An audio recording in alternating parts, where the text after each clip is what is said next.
This channel does not promote any violent, harmful, or illegal activities. All content provided by this channel is meant for an educational purpose only. Bihar বিধানসভা নির্বাচন 2025 ফলাফল ইতিমধ্যে আপনারা জেনে গিয়েছেন, তবুও আজ বুলেটিনের শুরুতেই আমি পিসিআর কে বলবো বিগ বল একবার প্লে করতে আসুন। আরো একবার আমরা রেজাল্ট দেখে নিই।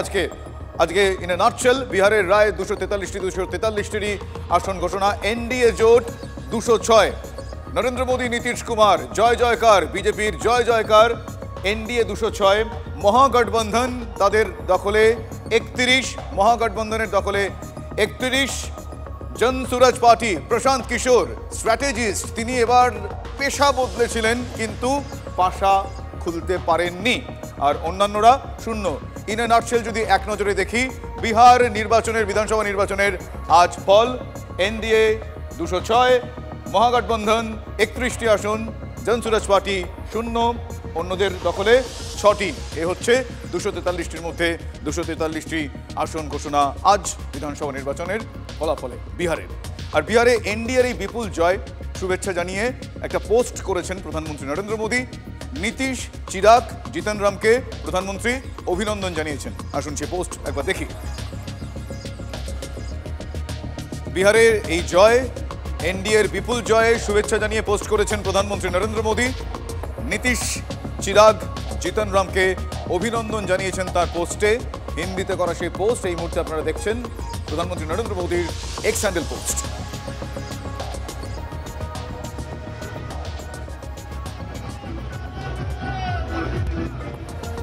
আর এই বিহার জয়ের কৃতিত্ব বিহারবাসীকেও দিলেন অমিত শাহ। উন্নত বিহারের উপর বিশ্বাস, সেই বিশ্বাসের জয় বলে তিনি মনে করেন। জঙ্গলরাজ এবং তোষণের রাজনীতির কারবারিদের ঠাঁই নেই, জনতা এখন শুধু কাজের ভিত্তিতে ভোট দেয়। সোশ্যাল মিডিয়ায় পোস্ট করেছেন কেন্দ্রীয় স্বরাষ্ট্রমন্ত্রী অমিত শাহ। নরেন্দ্র মোদী এবং নীতিশ কুমারকে বিপুল জয়ের শুভেচ্ছা জানিয়েছেন দেশের স্বরাষ্ট্রমন্ত্রী অমিত শাহ।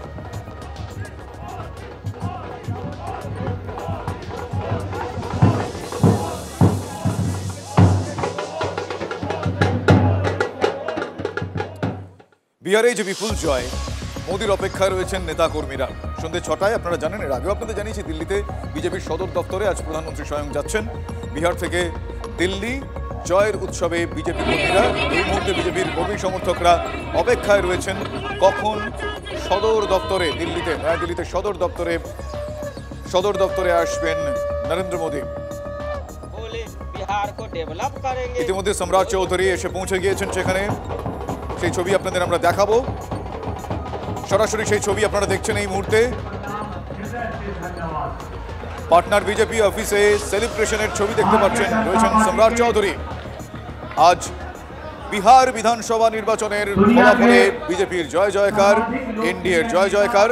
আজ আর কিছুক্ষণ পরেই প্রধানমন্ত্রী নরেন্দ্র মোদী তিনি সদর দপ্তরে, বিজেপির সদর দপ্তরে নয়াদিল্লিতে 6টায়, নির্ধারিত সময় 6টায় দেখা করবেন তিনি তার দলের কর্মী সমর্থকদের সঙ্গে। অপেক্ষায় রয়েছেন তার আমার সহকর্মী সায়ন্ত, রয়েছেন এই মুহূর্তে নয়াদিল্লিতেই।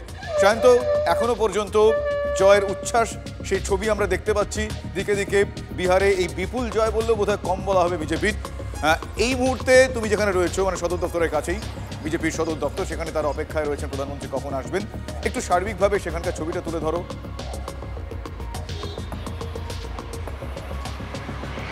দেখো, প্রধানমন্ত্রী নরেন্দ্র মোদী, কেন্দ্রীয় স্বরাষ্ট্রমন্ত্রী অমিত শাহ সহ বিজেপির কেন্দ্রীয় নেতৃত্ব, এমনকি বিজেপির সর্বভারতীয় সভাপতি জেপি নাড্ডা, প্রত্যেকেই এই বিজেপির কেন্দ্রীয় সদর দপ্তরে আসবেন।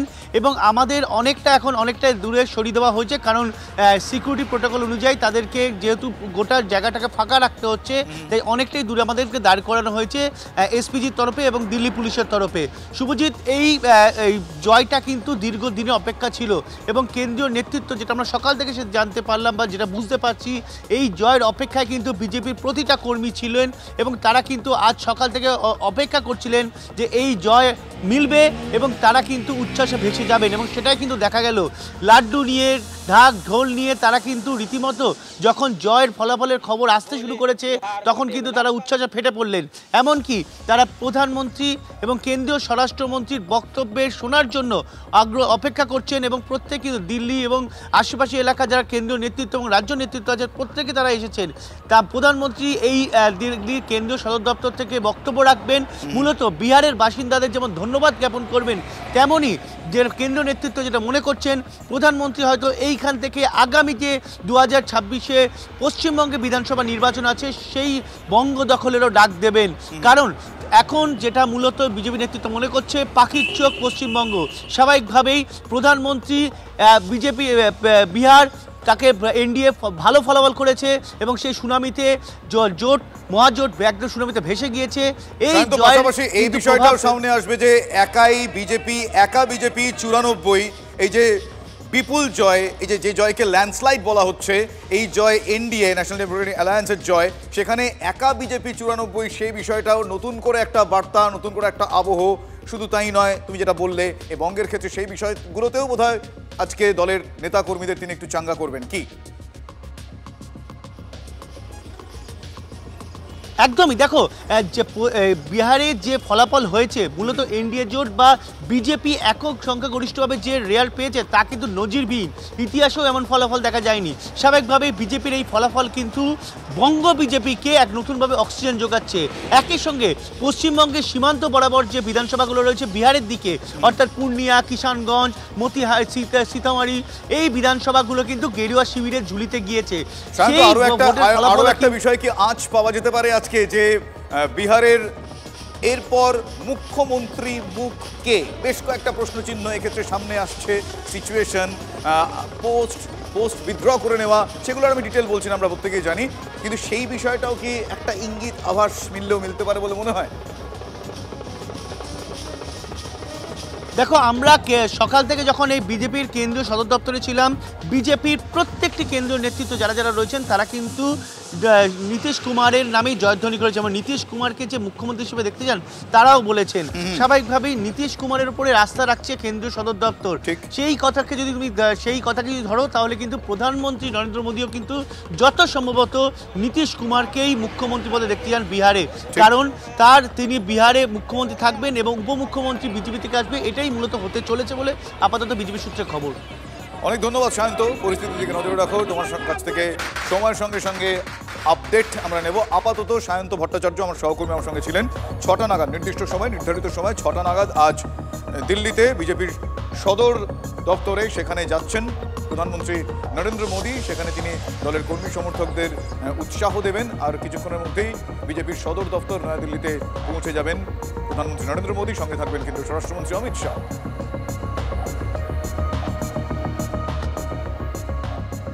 এবার বিহারের এই নির্বাচনের ফলাফল, তার অন্য দিকটা আপনাদের দেখাই।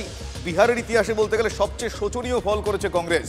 HAM, RLM, AIMIM এর থেকেও কংগ্রেস পিছিয়ে, যে কারণে আমি কনসিয়াসলি সচেতনভাবে শোচনীয় শব্দটা ব্যবহার করলাম। ইতিহাস বলছে বিহারে মাত্র 4টি আসনে জয়ের পথে কংগ্রেস। গতবার 19টি আসন পেলেও এবার 5টি আসনে আটকে যেতে হচ্ছে কংগ্রেসকে। 60টি আসনে লড়ে 5টি আসন কংগ্রেসের দখলে। ফলে বুঝতেই পারছেন ইতিহাসে এমন শোচনীয় হার এর আগে কংগ্রেসের হয়নি।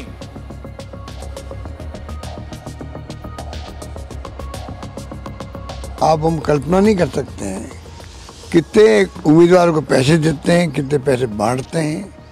कल्पना के बाहर की बात है, कल्पना के बाहर की बात है। और जिस प्रकार चुनाव आयोग इनका साथ दे रहा है, मूक दर्शक है। वोट चोरी की बात जो की, वोट चोरी का मतलब क्या? वोट चोरी का मतलब खाली लिस्टों में गड़बड़ नहीं है। अगर आप निष्पक्ष चुनाव नहीं करवाते वो भी वोट चोरी है। मेरी दृष्टि में वोट चोरी का मतलब आप बेईमानी से चुनाव जितवा रहे हो किसी एक पार्टी को। उन्होंने वोट दिया है विकास के लिए, ये आशा का वोट है, ये विश्वास का वोट है। नीतीश कुमार जी ने जो काम किया महिलाओं के लिए, बेटियों के लिए, आजीविका दीदियों के लिए और बिहार में सुशासन के लिए, तो ये पूरा हुआ है तो जनता ने इसको देखा है। और लालू प्रसाद के जंगल राज को भी उनको याद है, खौफ, डर, तो उसको भी देखा है। तो आज मुझे बहुत गर्व है कि हमारा बिहार विकास के एक बड़े रास्ते पर चलने के लिए आज खड़ा हुआ है। आशा के साथ, विश्वास के साथ उनका बहुत बहुत अभिनंदन। मैंने हमेशा कहा है कि बिहार और बिहारियों में वो बुद्धि है, वो क्षमता है कि सही समय पर सही फैसला लेते हैं। ये एक लंबे समय के बाद बिहार में डबल इंजन की सरकार को मजबूती देने का एक ऐसा लम्हा आया जहां एक तरफ मेरे प्रधानमंत्री नरेंद्र मोदी जी की सोच तो वहीं मुख्यमंत्री नीतीश कुमार जी के अनुभव का गठजोड़ अगले 5 साल मजबूती से बिहार को विकास की राह पर आगे लेकर जाने का काम करेगा। ऐसे में बिहार की जनता ने एक मजबूत ऐतिहासिक फैसला लेते हुए जो विश्वास इस डबल इंजन की सरकार हमारे एनडीए के गठबंधन पर जताने का काम किया है, मुझे लगता है कि इस एक जवाब ने कई सवालों के ऊपर पूर्ण विराम लगाने का काम किया।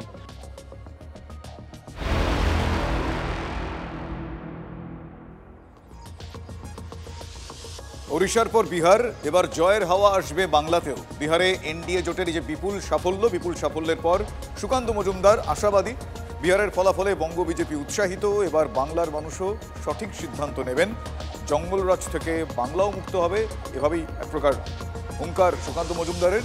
বিজেপির বাংলা জয়ের স্বপ্ন আবারও ব্যর্থ হবে, পাল্টা আবার তৃণমূল কংগ্রেস মন্তব্য করেছে। যে কোনো রেজাল্ট ভালো হলে স্বাভাবিকভাবে সেই রাজনৈতিক দলের কর্মীরা উৎসাহিত হবে। বিহারের হাওয়া, কারণ একসময় তো অঙ্গ বঙ্গ কলিঙ্গ আমরা বলতাম, বাংলা বিহার উড়িষ্যা একসাথে। উড়িষ্যাতে হয়ে গেছে বিজেপি, অর্থাৎ কলিঙ্গতে হয়ে গেছে। আমাদের অঙ্গ অর্থাৎ বিহারে এবার হলো। আর এবার একদম আশাবাদী বাংলার মানুষ সঠিক সিদ্ধান্ত নেবে। আমার বিশ্বাস বাংলার মানুষ এই জঙ্গল রাজ থেকে, বিহারকে যেমন বিহারের মানুষ জঙ্গল রাজ থেকে জঙ্গল রাজে ফিরিয়ে যেতে দিল না, সেরকম বাংলার মানুষও জঙ্গল রাজ থেকে বের করবে। মাননীয় প্রধানমন্ত্রীর নেতৃত্বে এই জয়, এবং এই জয় বিরাট জয়, এটা একটা সিগনেচার স্টেটমেন্ট আমি বলবো। বিহারের যে জনগণের এই যে রায়, it is a signature statement. 21-এ বিজেপি আরও কম সিট পেত, নির্বাচন কমিশনকে কাজে লাগিয়ে লোডশেডিং করে কোন কোন সিট কীভাবে বদলে দেওয়া হয়েছে সেটা সবাই জানে। এবার বাংলার মানুষ একমত, এত বড় একটি জনবিরোধী, বাংলা বিরোধী, বাংলা ভাষা বিরোধী, বঙ্গভাষী বিরোধী, বঙ্গবাসী বিরোধী কোনো দলকে বাংলার মাটিতে তার জায়গা নেই। বিহারের এই জয়ে উজ্জীবিত বঙ্গ বিজেপি, এবার টার্গেট বাংলা। অঙ্গ কলিঙ্গের পর এবার বঙ্গ। রাজ্য বিধানসভায় লাড্ডু বিলি করে গেরুয়া আবির উড়িয়ে মন্তব্য করলেন শুভেন্দু অধিকারী। শোনাবো কি বলেছেন শুভেন্দু।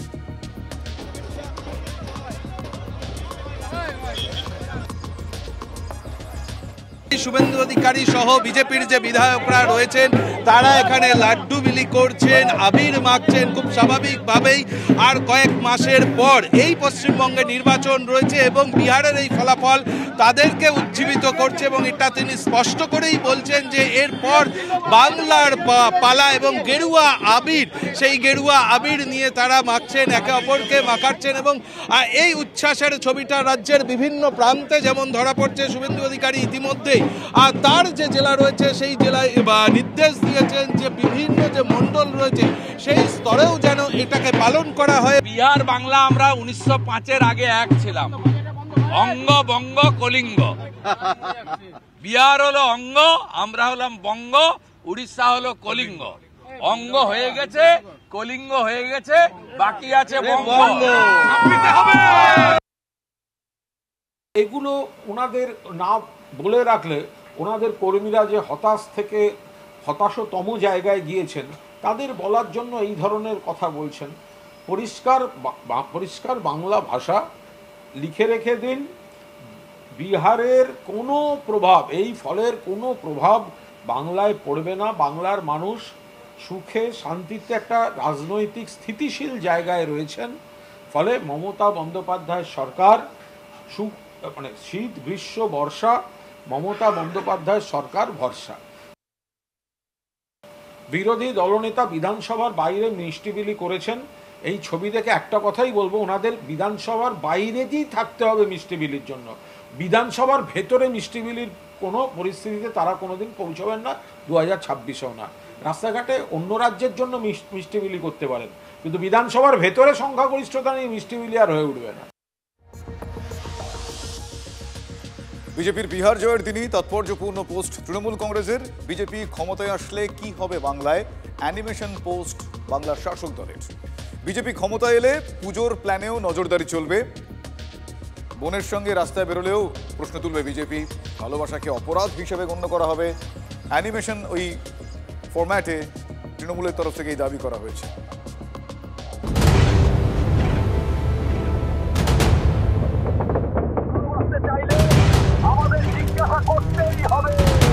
ভালোবাসতে চাইলে আমাদের জিজ্ঞাসা করতেই হবে, ভালোবাসতে চাইলে আমাদের জিজ্ঞাসা করতেই হবে।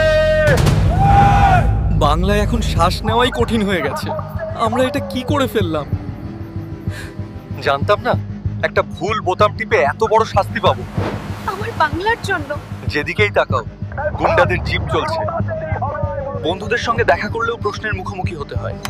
বোনকে নিয়ে বাইরে গেলেও ভয় লাগে। ফোনে কান পাতা হচ্ছে, সোশ্যাল মিডিয়াতেও ওদের নজর। এই হাওয়াটাও ওদের অনুমতি নিয়ে চলে এখানে। ভুলটা আমাদের ছিল। দেখলেন তৃণমূলের করা এই অ্যানিমেশন ফিল্ম। বিহারের রেজাল্ট দেখে ভয়ে তৃণমূলের ফের মিথ্যাচার, ঠিক এভাবেই বিজেপির তরফ থেকে কটাক্ষ করা হয়েছে। ভুল বুঝিয়ে লাভ নেই, 26-এ তৃণমূলের বিরুদ্ধে ভোট পড়বে, এই দাবি করছেন অগ্নিমিত্রা পাল। মিথ্যাচার মমতা ব্যানার্জি আপনি শুরু করেছেন, দেখলেন তো আজকে রাহুল গান্ধীর কি হলো, আজকে তেজস্বী যাদবের কি হলো, দেখলেন তো, মুখ থুবড়ে পড়লেন। তারপরেও লজ্জা নেই আপনাদের, মিথ্যাচার করছেন, মানুষকে ভুল বোঝাচ্ছেন। আমাদের মুসলমান ভাই বোনেদের যাদের আপনি কিচ্ছু দেননি, নাথিং, প্রত্যেকটি সম্প্রদায় আপনার এগেনস্টে ভোট করবে, কারণ মানুষ দিনের শেষে আমরা উন্নয়ন চাই। এসআইআর করে যেখানেই জিতুক বাংলায় দাঁত ফোটাতে পারবে না, বিজেপি দাবি করছেন রাজ্যের মন্ত্রী শোভনদেব চট্টোপাধ্যায়। বিজেপির সংগঠন নিয়ে শোভনদেব বাবু প্রশ্ন তুলেছেন। প্রতিযোগিতায় আমরা যেভাবে নেমেছি, আমি কিন্তু খুব একটা বিজেপিকেও খুঁজে পাচ্ছি না, সিপিএমকেও খুঁজে পাচ্ছি না। পানিহাটি অঞ্চলে 6টা ওয়ার্ডে ঘুরলাম, পুরোপুরি প্রত্যেকটা ওয়ার্ডে ঘুরলাম। আমি দেখলাম সমস্ত লোকের ভিড় আমাদের ক্যাম্পে, সমস্ত লোকের ভিড় আমাদের ক্যাম্পে, আর গোটা এলাকায় কারো ক্যাম্পই নেই। আমরা কনফিডেন্স যে এসআইআর করে যে বিরাট একটা কিছু করে দেবো বলে হুঙ্কার দিচ্ছে মাঝে মাঝে, এটা আর যেখানেই সম্ভব হোক না কেন পশ্চিমবঙ্গে সম্ভব নয়। এরকম অনেকবার বলেছে, কোনোবারই সফল হয়নি, এবারও হবে না। যতই লক্ষ্মীর ভান্ডার দিক, বাংলায় আর মহিলা ভোট তৃণমূল পাবে না। বিহারে মহিলারা সুরক্ষিত, বাংলার মতো বিহারে মহিলাদের উপর অত্যাচার হয় না। তৃণমূলের নেত্রীরা বাদে আরও কোনো মহিলা বাংলায় সুরক্ষিত নয়, এ দাবি করেছেন বিজেপি নেত্রী লকেট চট্টোপাধ্যায়। যতই উনি লক্ষ্মীর ভাণ্ডার দিক না কেন, সেখানে বিহারে আজকে মহিলারা 10,000 টাকা করে পেয়েছে, কিন্তু বিহারে পশ্চিমবাংলার মতন এরকম মহিলাদের ওপর অত্যাচার কিন্তু নেই। এবং বিহারে সেখানে মহিলা মুখ্যমন্ত্রীও নেই, তবুও কিন্তু মহিলারা আজকে সেখানে নিরাপদ রয়েছে। এবং কলকাতার দিকে তাকালে দেখবেন যে তৃণমূলের নেতা নেত্রীরা বাদে যারা রয়েছে, আজকে মহিলারা রয়েছে, তারাও কিন্তু আজকে অসুরক্ষিত আছে।